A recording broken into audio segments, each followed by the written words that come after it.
এখন অস্ট্রিয়া জবা এইভাবেই ফুটছে। এর গ্লেজ খুব সুন্দর। এখন ঠান্ডা আস্তে আস্তে কমছে, গরম ধীরে ধীরে বাড়ছে, কিন্তু এই ফুল এটা হাইব্রিড ফুল। লোকাল দেশীয় ফুল সাধারণত শীতকাল ছাড়া মার্চ এপ্রিল মাসে ফোটা শুরু হয়, কিন্তু এই ফুল শীতেতেও হয়, একটু কম হয়। এখন এর প্রোডাকশন অনেক বেড়ে যাবে।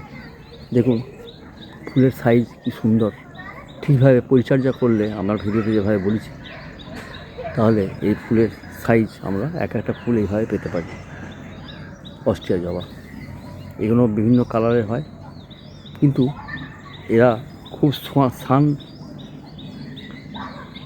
সূর্যরশ্মি মানে রৌদ্র খুব পছন্দ করে। যত রোদ তত এদের স্বাস্থ্য ভালো থাকে। আর জল মোটামুটি একদিন পর পর দিলেও চলবে, একটু হালকা শুকনো হলে ভালো, তারপর জল দিই। এই গাছের গায়ে হাওয়া বাতাস লাগা চাই।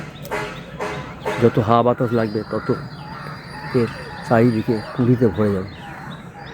এখন দেখুন গরমের সময় গরম যত বাড়বে এই ফুলও ততই ফুটবে।